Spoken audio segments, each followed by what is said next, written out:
Hello, this is Robert Rickover. I'm an Alexander Technique teacher in Omaha, Nebraska. I also teach regularly in Toronto. My guest today is Imogen Ragone, who's an Alexander Technique teacher in Wilmington, Delaware.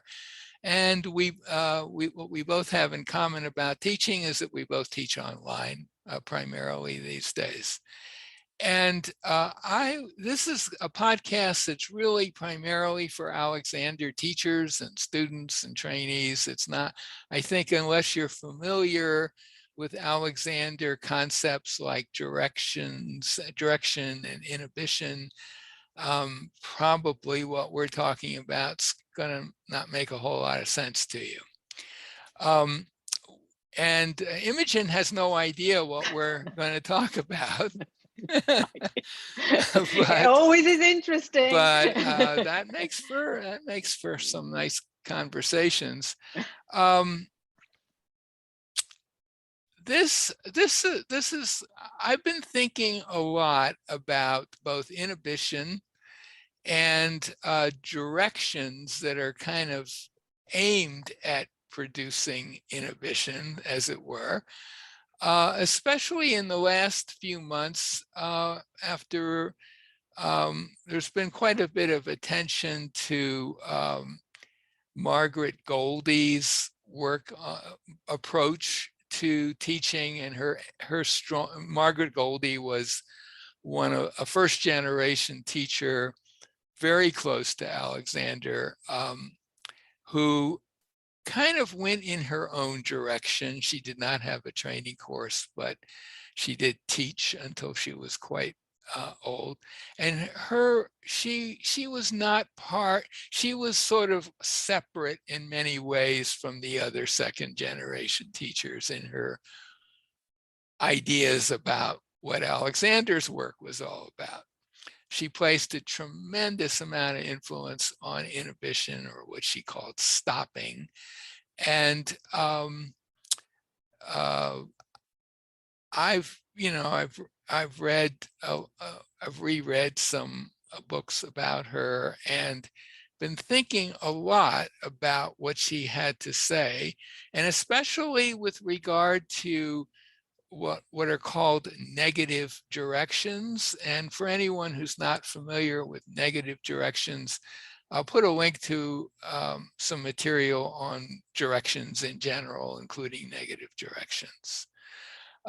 Basically, they're statements about what you don't want. So a classic negative direction could be, I'm not tensing my neck, I'm not compressing myself, things like that. So they are sometimes even called inhibitory directions for that reason.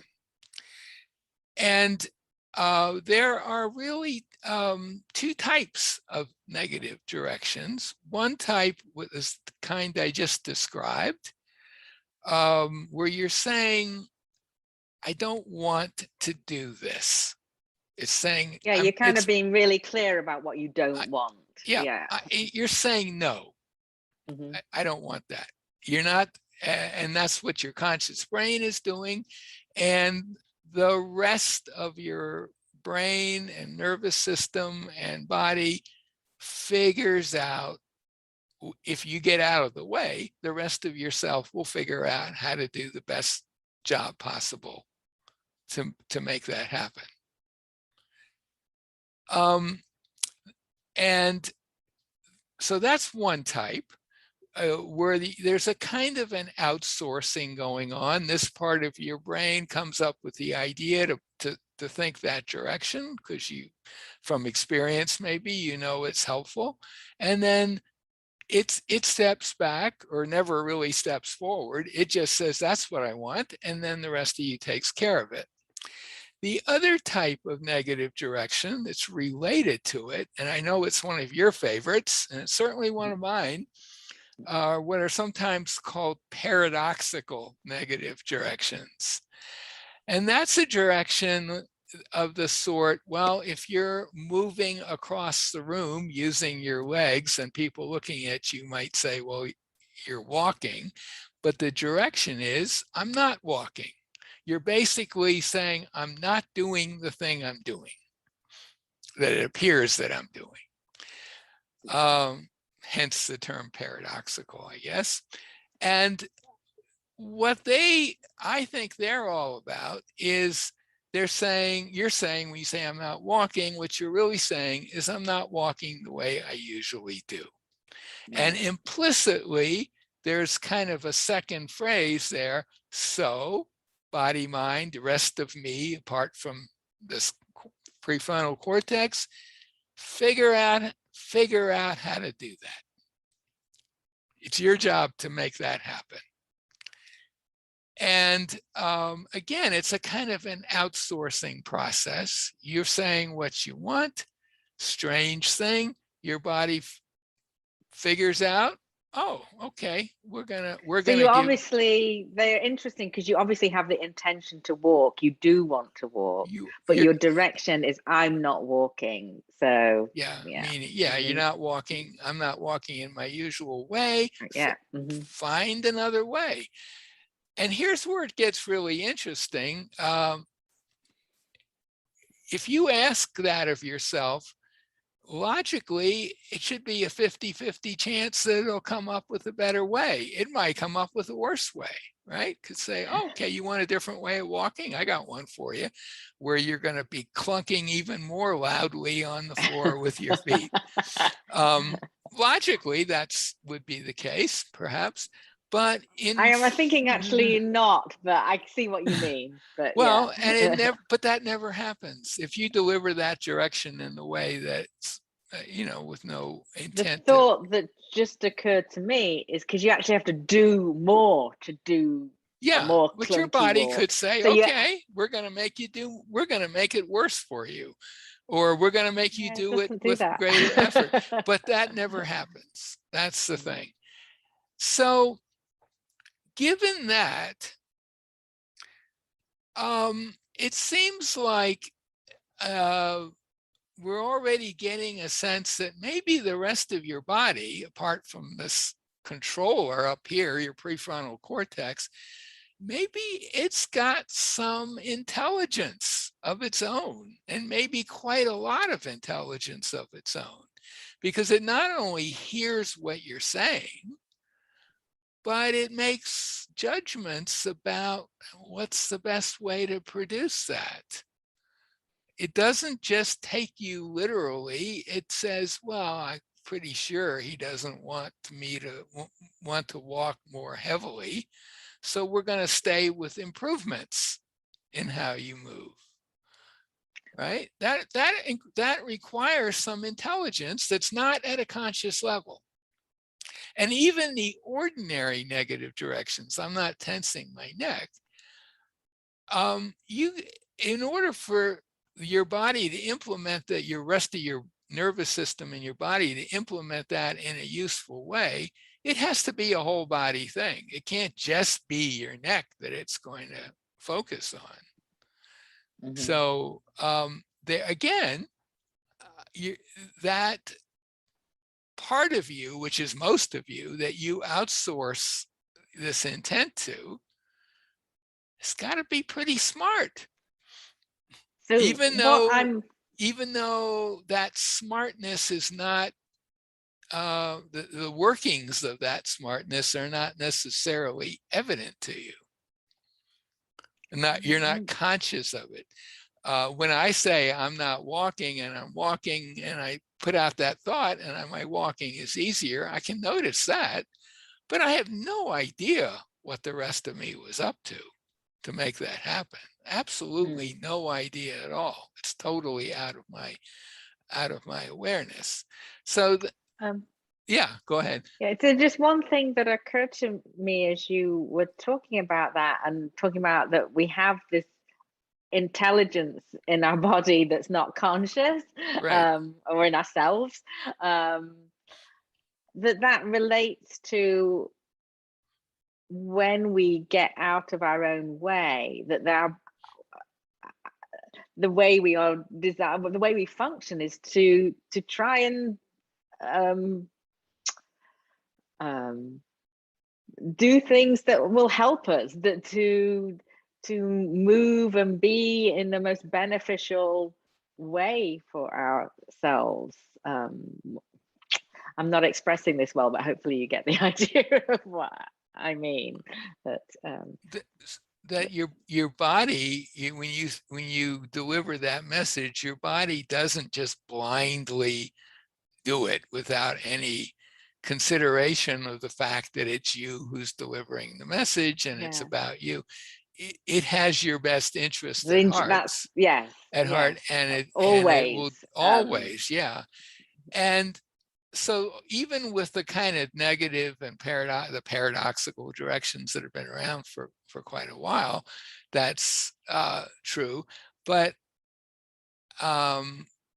having explored Margaret Goldie's work a lot more, emphasizing inhibition, I started playing around with directions that I thought could directly be a way of inhibiting. And for example, you might even just say, I'm stopping.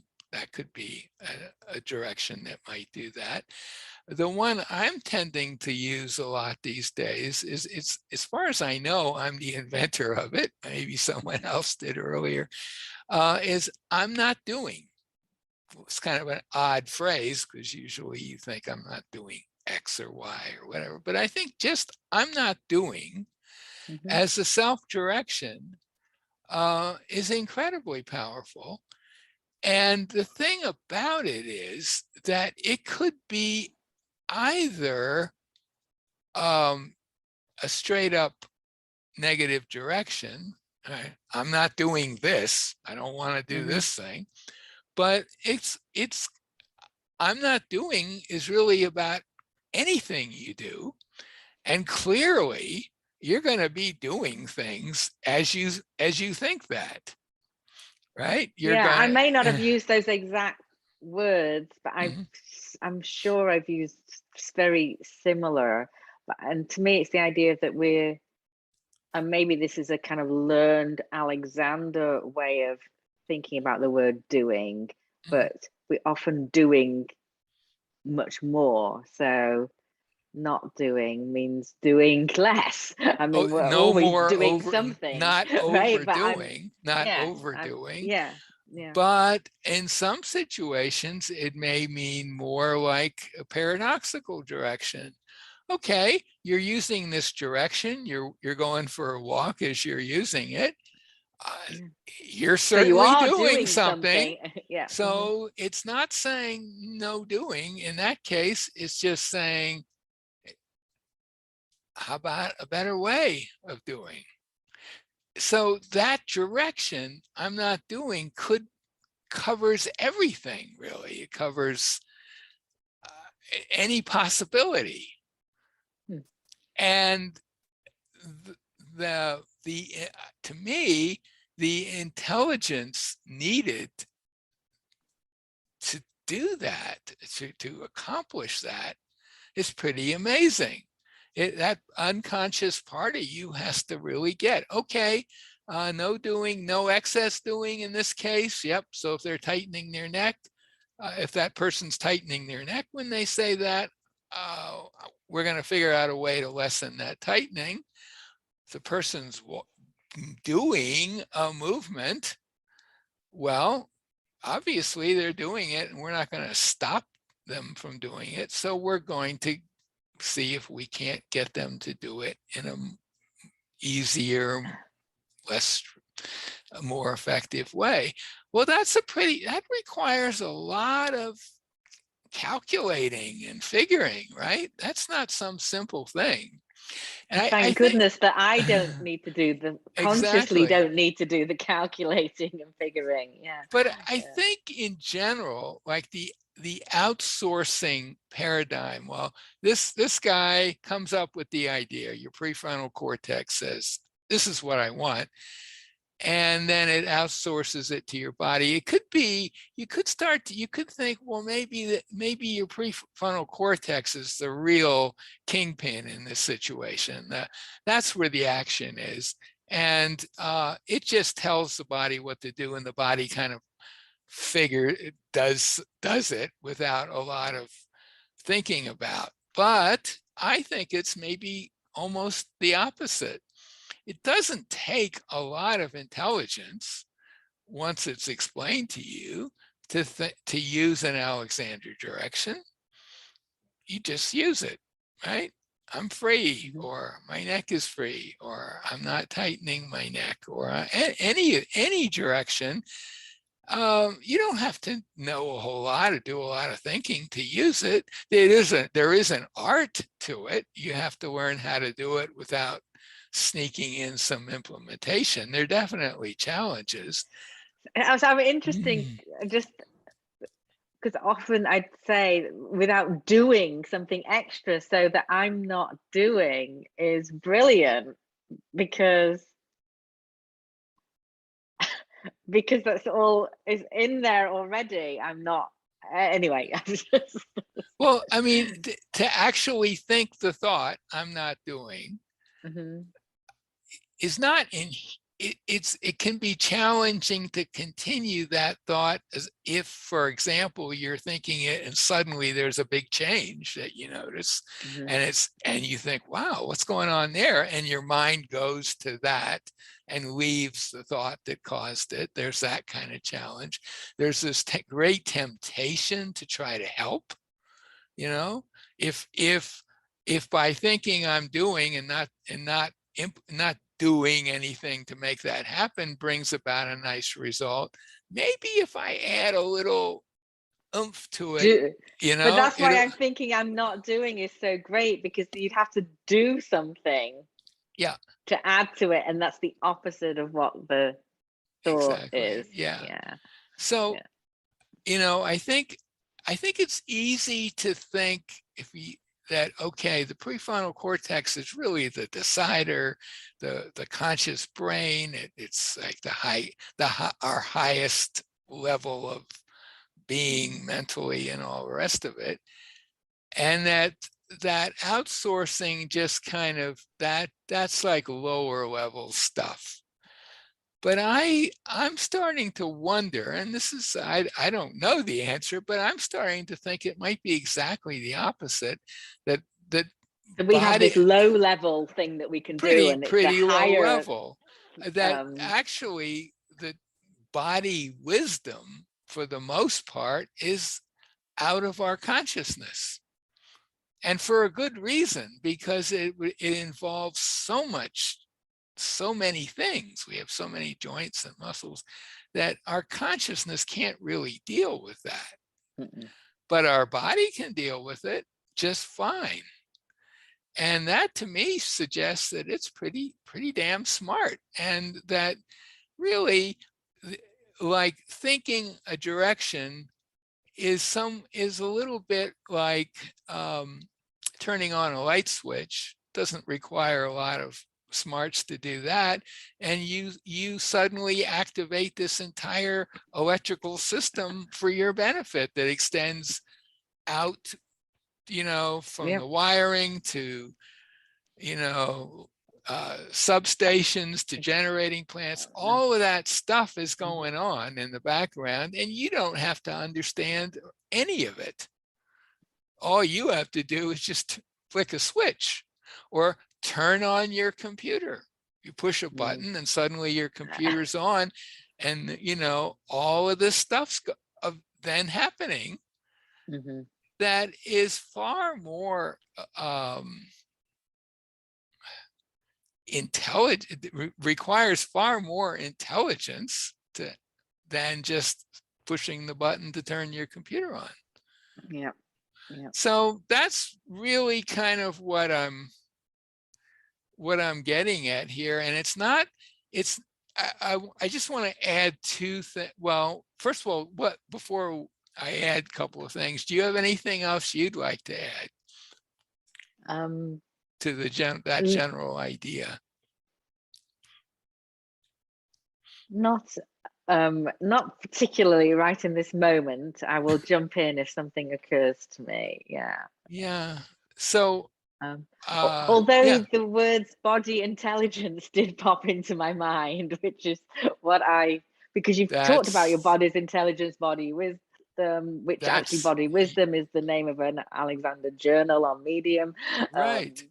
But body intelligence is the words I use for my approach to the Alexander technique in my business. So right, and I'm starting to think that a large chunk of that is out of our consciousness.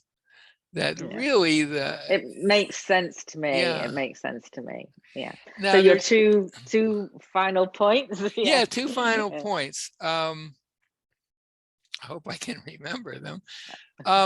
This model of the prefrontal cortex coming up with ideas and the rest of the nervous system and body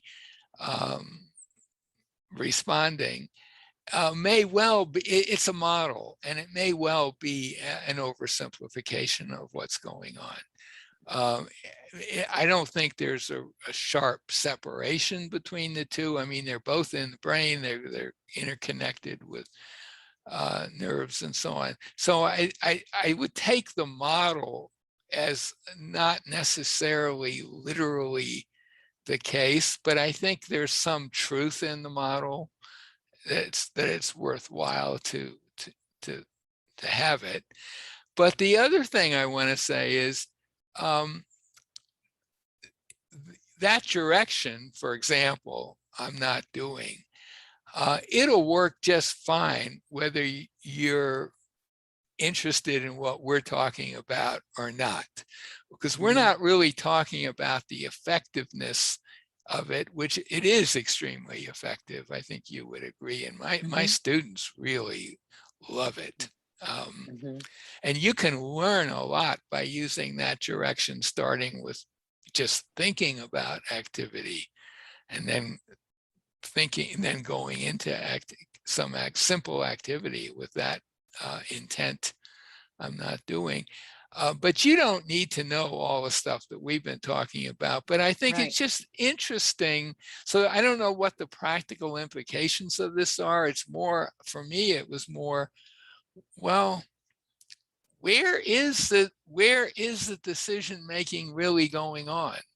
Yes, some of it's definitely going on in your conscious brain, but I think the vast majority of it's going on totally beyond, outside of your consciousness, and that's just fine.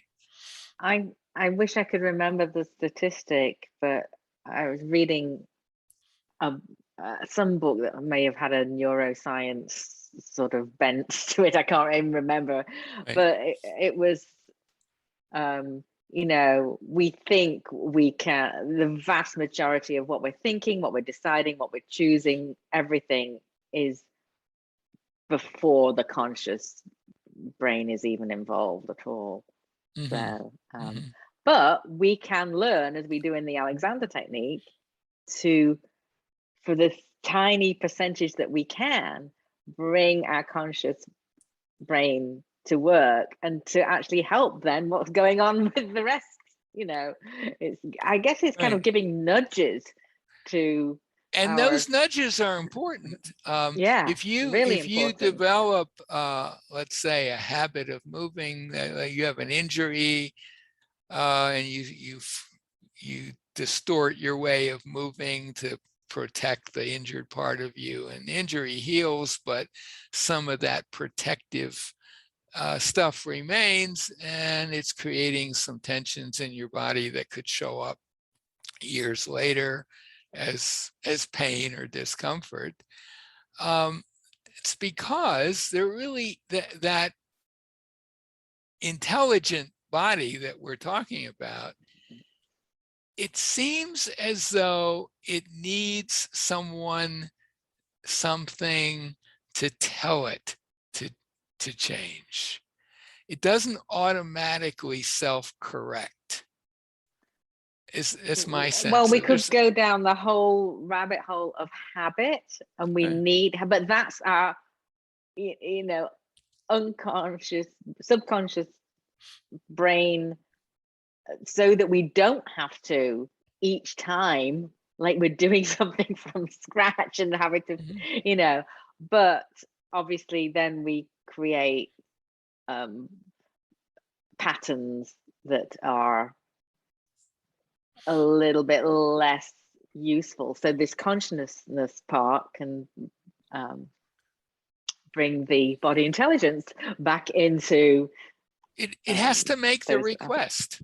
yeah. And I think that's, in a way, what Alexander was talking about when he has titles of books like Man's Supreme Inheritance, or Constructive Conscious Control, or The Universal Constant in Living, that if something's amiss with how you're functioning, most people try to fix that by doing something additional, and they're basing that decision on what things feel like, which could be quite inaccurate. And so Alexander's big thing, one of his big things, is we need to move to a higher level, higher plane. And I think that higher plane is realizing that you've got a conscious mind that is capable of issuing instructions. He called them orders. I'm not crazy about that term, but just statements about what it wants. And that is a necessary, that's in its own way a much higher plane of operating. You have the conscious brain indicating what it wants, and then letting the rest of the body take care of it. That's the higher plane, I think, that Alexander was talking about. I don't think he would have thought of it in quite those terms, because I don't think he had a background in neuroscience, because really nobody did in the 1890s, which also, by the way, makes his writing at that time so fascinating, that he intuited in his own way that discovery without any, no one was talking about mind-body unity, or mind and body being the same thing, and that you needed to move away from responding just to feelings to, what he would consider a reasoned way of affecting things. But all of that takes you to, well, if you want to change, you got to have the right instruction, but you need to just make it clear what it is, quietly and softly clear, and then let the system take care of it. You don't need to go and exert yourself to make the change. Let the body do it. So anyway, that's all I have to say. You want to add anything to this? No, not right now. It was really interesting talk, because I had no idea what we were going to talk about. So right, as most of the time. What yeah, kind of came to me as you were talking that through, but it makes sense to me. Yeah. So these are really just my preliminary thoughts, and certainly interested in getting feedback from teachers and students of the technique. And who knows, maybe we'll end up doing a follow-up interview on it. So there it is, Imogen. Thank you. My guest has been Imogen Ragone, an Alexander teacher in Wilmington, Delaware. And thank you, Imogen, so much for doing this. Thank you.